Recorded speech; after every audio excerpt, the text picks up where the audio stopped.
The Earnestly Speaking podcast is a show that is founded on free-flowing conversation and may at times venture into mature subjects. Listener discretion is advised. Yeah, Earnestly Speaking podcast.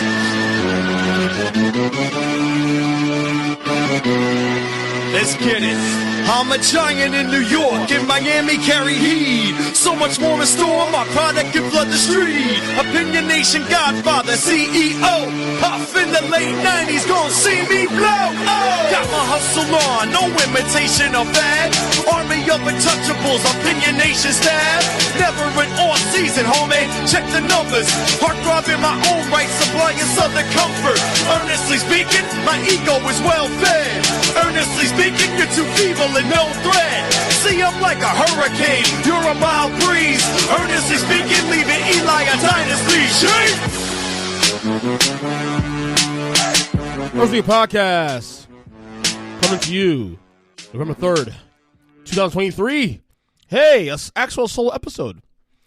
I gotta admit, these have been kind of hard to put in these as of late, man. I've been, between, and especially in the fall, between, the usual, standard shows we do during the fall. We have the Student Report on Tuesdays. We have EJ Christian on Wednesdays/Thursdays, depending on when we put it out. It was Wednesday nights we won't record those, and then I have other things I'm around that. It's kind of hard to get these solo episodes in, but got a little time today to do this. A couple things to touch on, a couple of trending topics to touch on real quick. NBA season ready, a week and a half in, week-ish in. Lots of thoughts there. RFK Jr. I announced on the last episode we did that he's gone independent now, and there's some polling that's come out recently that, look, I know how you guys feel about polls, but there could be something where he may have an impact on a general election next year. Of course, Jay-Z, would you rather meet Jay-Z or take $500,000? First dates, do's and don'ts. That's been another trending topic we've seen on social media last week or so. And then we'll end the show remembering the lives of two brilliant people in their fields. Matthew Perry, of course, actor, and then Bobby Knight, legendary college basketball coach who passed away all this week. So, before we get started here, I want to give a quick shout out to my wife, Lauren, who's actually right now, as we speak, driving home now from Orlando. She ran her second 5K. Second year in a row this year. She even finished faster this year than she did last year. Let me tell you something now. My queen, I obviously we get personal this podcast, and I'll talk about certain things here in life. Let me say real quick that I am so proud of my wife, what she's been doing these last few months. Really taking care of her mental health. Really, she's dropped 33 pounds in the last 3-4 months. She's been eating healthy. She's inspiring me, although I'm struggling though, but she's inspiring me. Some of these changes she's making the last couple months, she's just fantastic, and she's doing things that I never thought she would do. Especially running these 5Ks now. She's not really big into running and all that stuff, but 2 years in a row she's done a 5K. I told her I think I might want to do this with her next year. Of course, this is at Disney. Of course, a Disney 5K. She went up with a couple of our coworkers and friends. For girls, mom's day, mom's few days away. So. Shout out to Lauren, my wife. I love you very much, and everything you're doing, you're inspiring me, inspiring our family. I really appreciate it. And we've been together 17 years, married for 12. And marriages have ebb and flows. But the one thing I will say is, I always, every so often, even when things get tough and you get a dry spell here and things are just like monotonous. There's sometimes moments where you just fall in love with her and you realize. You realize why you fell in love with her in the first place, and she's amazing. She's an amazing person, and she's just doing so many great things right now. I'm so proud of her. I can't put into words, honestly. So anyway, basketball's back. I'm happy about that. NBA season, say 9-10 days in now. Obviously we're still way early on. It's too early to panic on a lot of things, but we don't look. Sports fans are gonna overreact to things that matter what. It was a week old. So a couple takeaways from the year. I want to go personal first. Obviously I'm a big Miami Heat fan. 1-4 start as this recording. Not a good start to the year. I'm not going to panic. They started slow last year too. So it happened last year. So went to the finals anyway. Albeit a lot of breaks to here and there. I mean, we can always debate that, of course. But this one feels different. Milwaukee and Boston have very separate. Even coming to the year, we knew this already. They already separate themselves in the pack. Miami had a very bittersweet offseason. We did a last week with Dave Ramil. We did a Save the Heat podcast, and we'll be doing more of those throughout the season. Every few weeks, bring in Miami Heat personalities, whether it be a podcaster or a blogger or a fan, and discuss the team as a whole. But I'm a little concerned now. 1-4 start. And I said coming to the year that one of the things that needed to happen to the Heat was that for the Heat to compete with Milwaukee and Boston in the East, you got to see the jump for Tyler Hero, the jump from Bam Adebayo. And Tyler Hero's having a really good year. He's having a good year, for the record. They're just not translating to wins, unfortunately. And of course, Jimmy Butler too. You're not going to see the leap because he's 34. He's plateaued. He'll still be great in moments, but you can't depend on Butler to be 25 plus a game every single night at that age. Of course, you're LeBron. LeBron's a freak no matter what, though. But it has crossed my mind a few times this week, especially after Wednesday's loss to Brooklyn. If the Heat stay in this hole, and the Heat say a sub 500 by, say, we get to January, does Pat Riley and that front office start considering becoming sellers? Now, this is weird because if you really think about it, I've been a Heat fan 35 years. The last time the Heat were actually sellers in a way where they were trading off assets to get draft picks and building for the future, honestly, it's probably at least 20 years. Because even prior to, even when they had Dwayne Wade and all that, when they put the 06 team together, that was a team to win now. We knew that was a win now situation. That was not going to be a long-term thing. They did it for 06 and they fell apart after that. Big deal. The LeBron era, obviously, is what it was. You lose LeBron, you keep Chris Bosh, keep Dwayne Wade. Dwayne Wade left. They didn't trade Dwayne Wade. He left. It was kind of a sort of like a backwards rebuild, sort of, but they still kept Chris Bosh. And the thought was they're going to try and compete still. But they were never sellers. They were never sellers as a team. If you're the Heat, do you consider trading Jimmy Butler, put him on the market?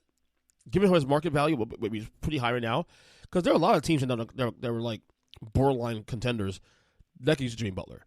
And let me just say for the record, I am not suggesting the Heat do this. In fact, I don't want this to happen. Okay? I'd rather ride this team out as far as we can until we can't anymore. But I also know the reality of Pat Riley. He's not someone's going to stand pat, no pun intended, of course, and just not do anything.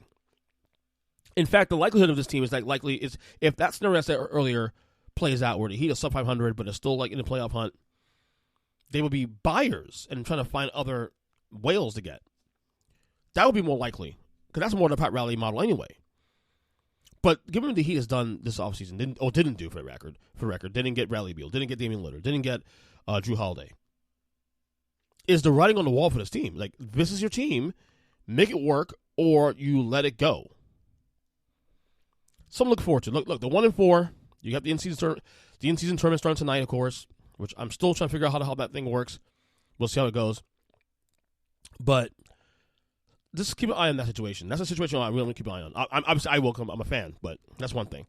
Golden State Warriors, fast start, 4-1 start to the year. I got to apologize to the Warriors and Warriors fans. I was saying on social media last week that one game in, the Warriors will be a play-in team. And I didn't get that memo. Steph Curry's having a phenomenal year. Steph Curry right now is in the MVP conversation right now, a week and a half in. The Warriors have been fantastic out the shoot. Wins against Sacramento, 2 wins against Sacramento. Look, I thought this would be a play-in team. I thought it'd be a lot of question marks because Klay Thompson's getting younger. Draymond Green's getting younger. Steph Curry's, again, plateaued. Does the pieces around them work? The pieces around them actually chip up. So far, so good. The Warriors have been really, really good. And unlike last year, they're actually winning games on the road this time. That's the difference between this team and last year's team. So good on the Warriors so far in the fast start. The Celtics are running away with it seems like what you can have in. Boston's running away with the East. It seems like Boston's going to be a 61-plus win team, as I predicted. You know, they're unbeaten so far. I think it's 4-0, 5-0, whatever it is now. And they're playing as a team. And it's not to say that Jason Tatum is playing out of his world. You've seen Tatum one night be the guy, and one night is Jaylen Brown, another night is Drew Holiday, another night is this guy and Porzingis. This Boston team is scary. If they're healthy, I'll say it again. If this team is healthy in April, May, going to June, this team can win the title. I mean, hell, I picked them to win the title before the year started. So about the gate, so good for this team.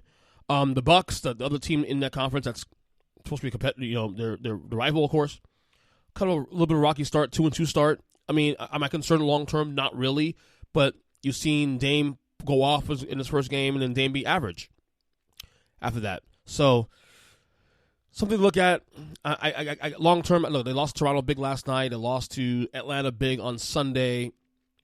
So it's one of those things where, like, are we looking too much into that? Probably. They'll be fine.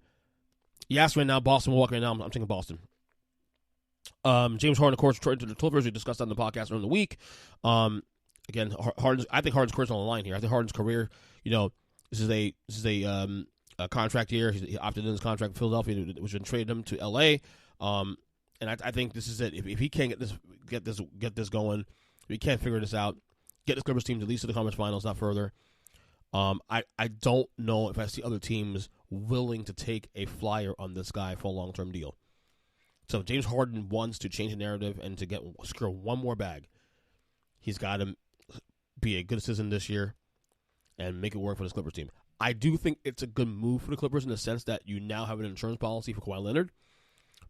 Quite as kept, by the way. The Clippers have looked pretty good so far out the gate. Tough loss against the Lakers on Wednesday, but otherwise they look pretty good for the most part.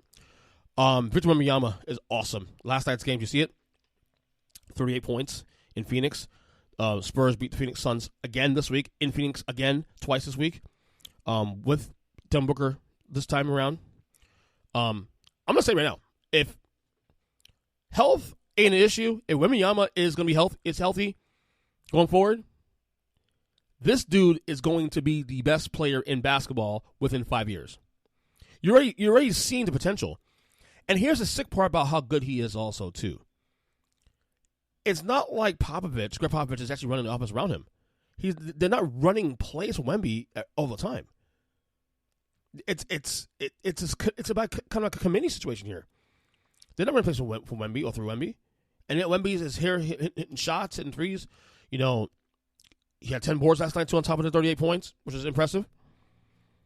If this dude is healthy for most of the way going forward, he will be the best player in the NBA within 5 years. I'm going to say what I tweeted last night. Get him now, because once they put a team around him, an adequate team around this dude, it's over. I'm telling you right now, it's over. If you put Greg Popovich and Wembanyama and they put some pieces around him, another star, another veteran player or whatever, around this dude, it's over. This guy will be dominating this league in no time.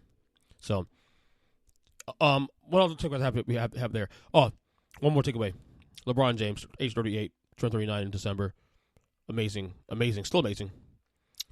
You know, obviously we haggle about the minutes he's playing, and you know the Lakers should cut back his minutes, and that's what the idea is. But he's had to stay beyond 35 minutes a game, a couple games this year. Will that be an issue going forward? We shall see. But guys, this is what I've been saying for years. When it pertains to LeBron James, you guys need to appreciate this guy while we have him. We've never seen a guy at this age be this good in this league for this long. He's still a top 10 player in the league, approaching 40.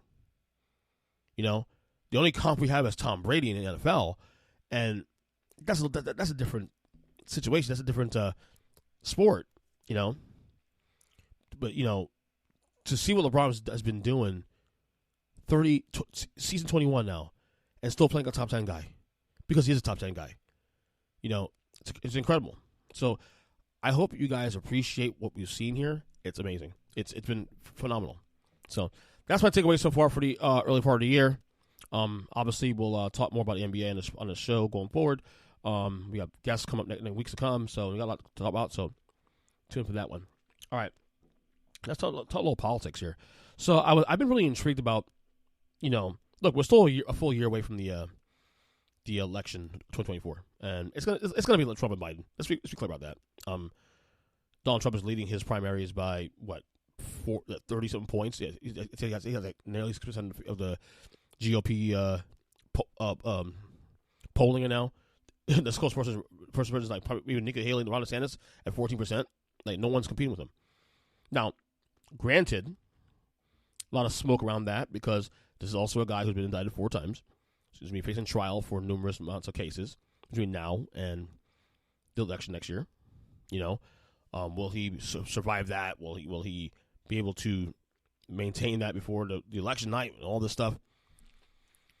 We know Joe Biden, obviously, there's a lot of people who don't really care about Joe Biden. Joe Biden, 80 years old, the age issues, policy issues that people ain't have with him. This is the first time probably in a number of years where a third-party candidate can really, really shake up an election. I announced this podcast about a week ago. RFK Jr. declared to go independent instead. You know, he was Democrat, decided to go independent.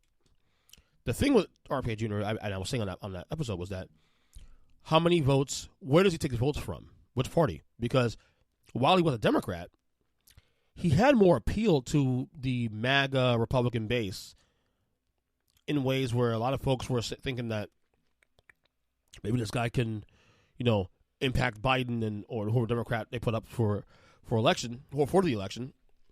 But then he goes independent now, and now I know you've seen a couple tweets here and there, a couple of conservative, Republican commentators, start to attack him because they see the writing on the wall that indeed RFK Jr.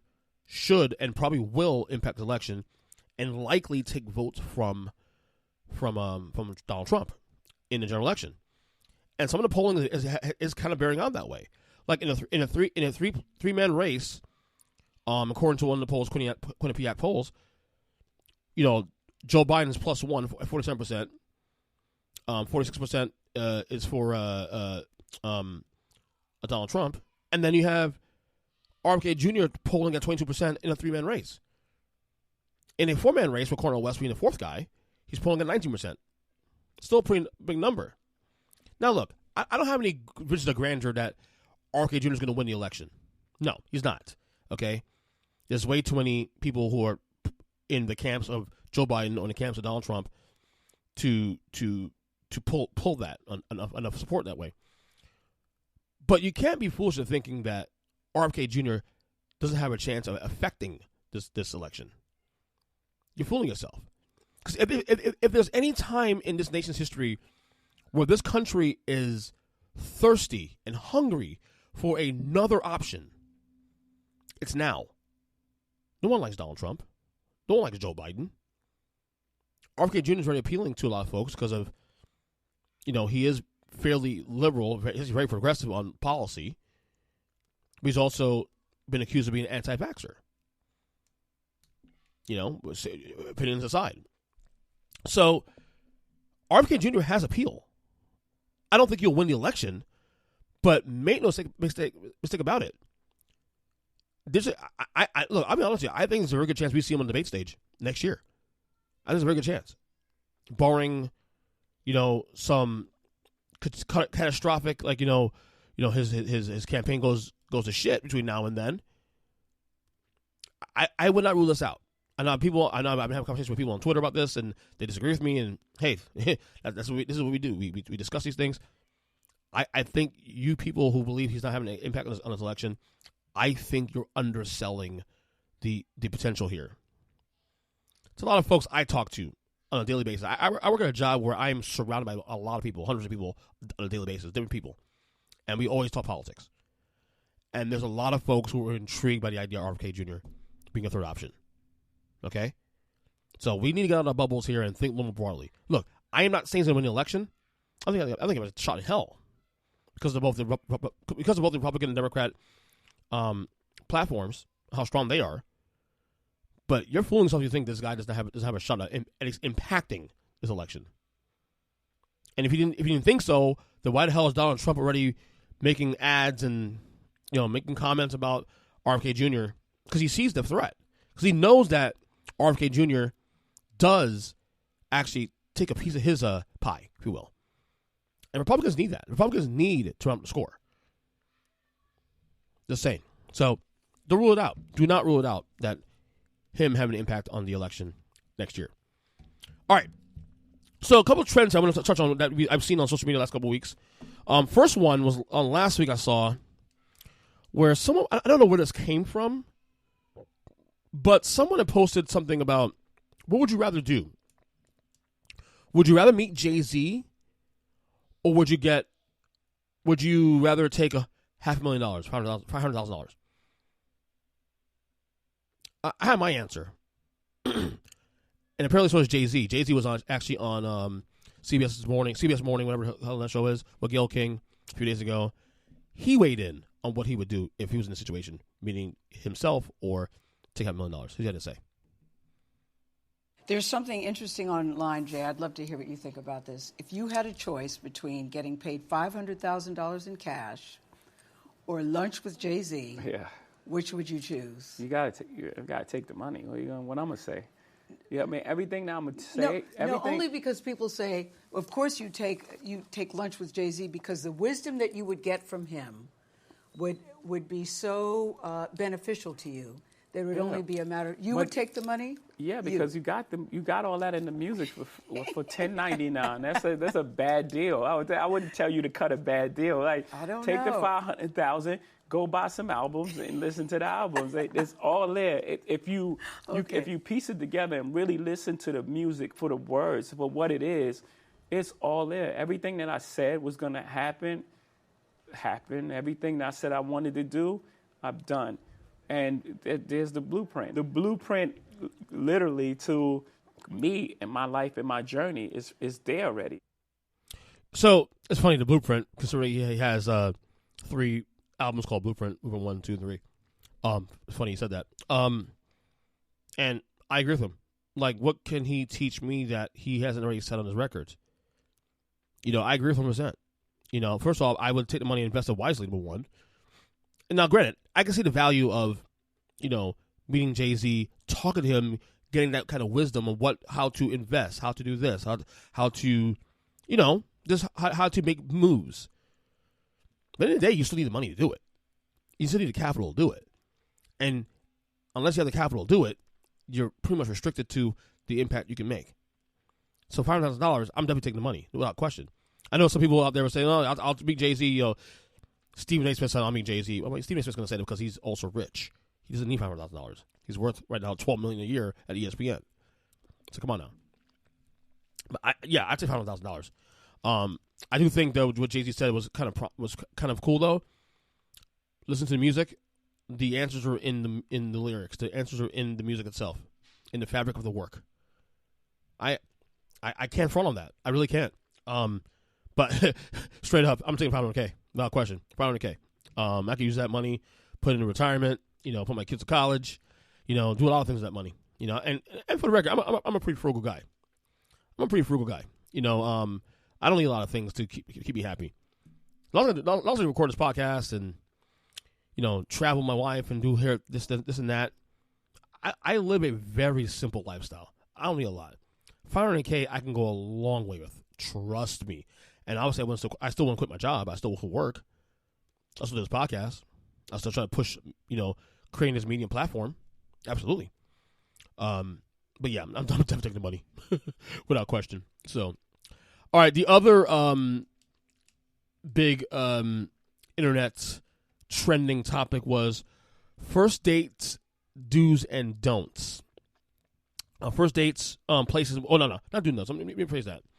It's what places are forbidden to eat at as a first date. This kind of stemmed from, I think, there was a TikTok that came out 2 weeks ago where there was a woman who was on a first date and the guy took her to a Cheesecake Factory and she was filming the whole thing and she was talking about basically saying, that a woman of my ilk, if you will, should not be relegated to a Cheesecake Factory because it's a chain restaurant, which caused a lot of controversy. But I also said, too, at the time when I saw that, I was like, this is scripted. And from what I understand, I think it was scripted. So someone made a list. I don't know who it was. Woman's gone viral for compiling a long list of different venues she refused to eat at on a first date. It was first shared on Facebook, then on Twitter. Here's a list of the places the woman absolutely refused to go on a first date. Post said, okay. She made a list, and then some people added more places, more suggestions onto the record. Now, some of these places here, I'm going to be honest with you, I do agree with her on. Some of these places I do agree with her on. I think there should be standards for a first date, somewhat standards. But some of these things, I'm going to go through the list here. They listed 28 places that are no-go to a first date. Number 1, Cheesecake Factory. Disagree with that. Cheesecake Factory is awesome. I'm sorry. The food's great. I don't see why that's an issue. Number 2 was Applebee's. Well, 2 and 3 is Applebee's and Chili's. I don't know. My wife loves Chili's and loved Chili's for a long time. So that wouldn't bother her. I know there's some women who may not necessarily think that's a little under their, below them, whatever. I get that. Number 4, Chipotle. I can understand that. That's not really a place to go dating on, honestly. 5, Olive Garden. I have no problem with Olive Garden, actually, to be honest. I think Olive Garden's fine. Number 6, the movies. I think the movies are better for a second or third date because you can't really talk. The idea of going on a first date is to talk and learn about each other. You know? So you can do the movies, say, maybe if it's a first date, attach something else to the first date, would be a coffee house or a drink or a bar before going to the movies. I can see that too, but the movie should be a second or third date because you want to be able to know each other. Being in movies, you can't really talk. You're watching a movie, right? 7, your house, no go. I understand that. That's definitely no go. Totally understand that one. Totally agree. Number 8, any fast food chain. I'm with you on that one. I'm on that one, honestly. I think, again, people have standards, and I get it. Number 9, Buffalo Wild Wings. What if the person's a sports fan and wants to watch a game and get some wings? I'm just saying. I mean, I wouldn't rule that one out, honestly. Wingstop, number 10, same thing, same idea. Number 11, Red Lobster. I agree, but I'm also one of those guys. I don't like Red Lobster anyway, so whatever. Number 12, a buffet. I agree with that one too as well. 13, 14, IHOP and Denny's. Yeah, standards. Again, standards. I have no problem with those places at all, honestly.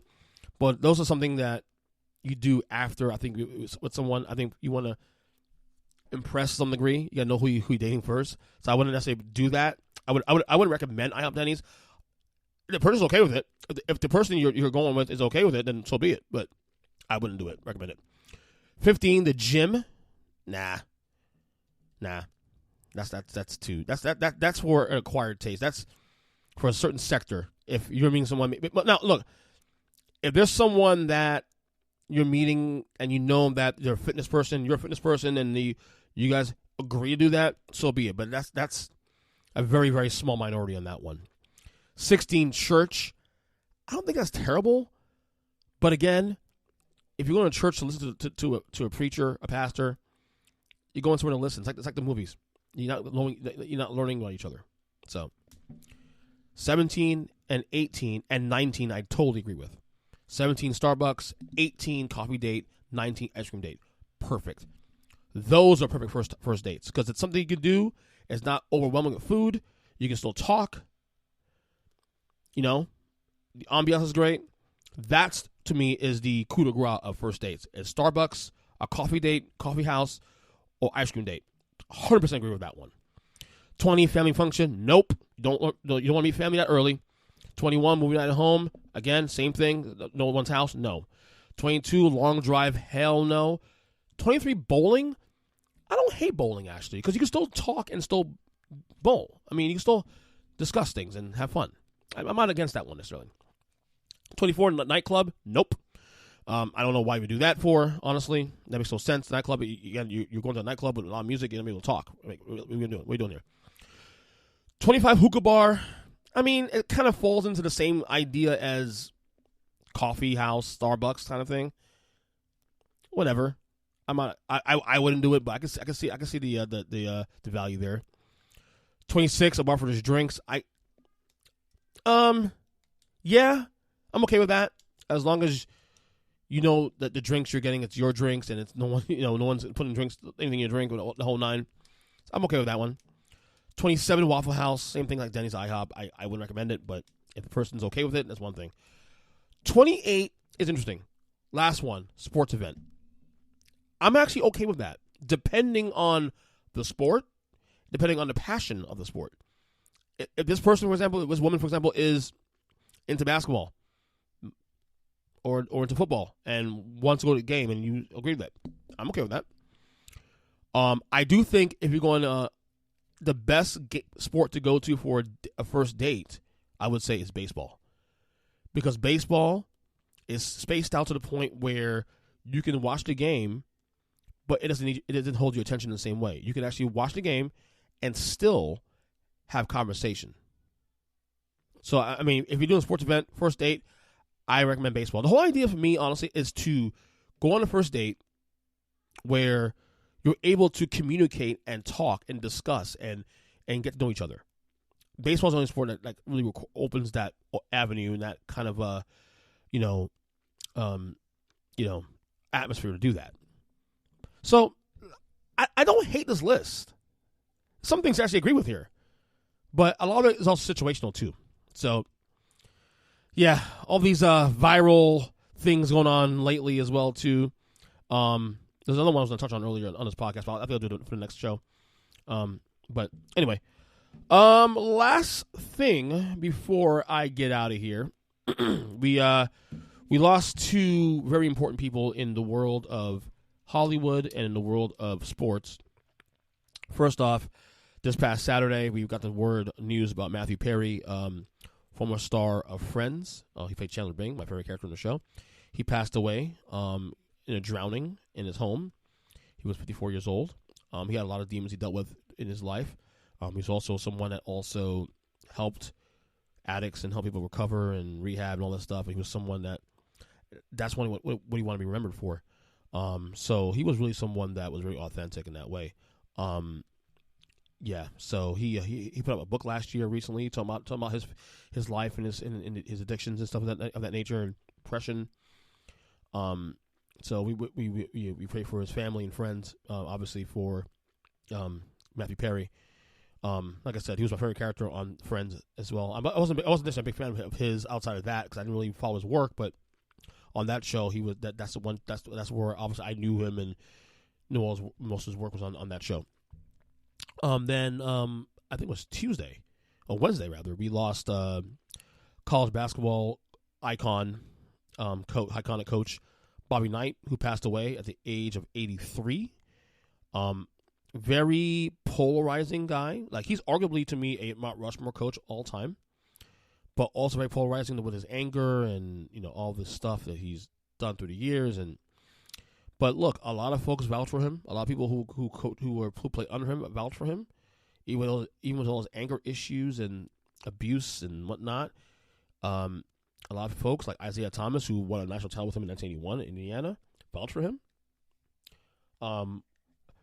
I wasn't necessarily a fan of Bobby Knight's because I didn't like the way he treated people, but I understood why he was the way he was. There's actually a very, very good ESPN documentary, 30 for 30, on Bobby Knight. I think it's called Last Days of Night. I'm not sure the exact number, the exact word of the or name of the doc, but it was a really, really good documentary. But yeah, very polarizing guy. But again, he's still a human being. We wish him and his family and friends all the best, and our condolences here for both Matthew Perry and Bobby Knight. And that's where we'll leave this here on this podcast, dated again November 3rd, 2023. I am on Twitter or X. It's X, actually, guys. I know we still call it Twitter. I get it, but it's X now, guys. I'm X at EJ Christian 7. Guys, we actually recently just passed 200 subscribers on my YouTube page.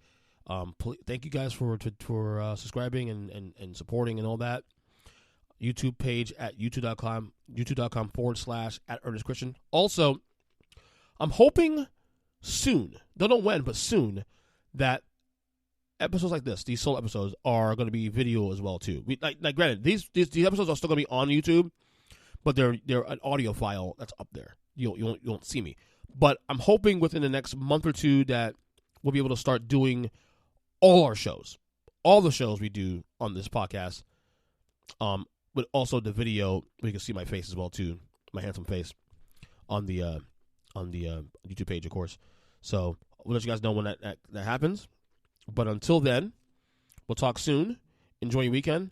We got a big football weekend coming up, so looking forward to that. But until then, God bless y'all. Take care and see ya.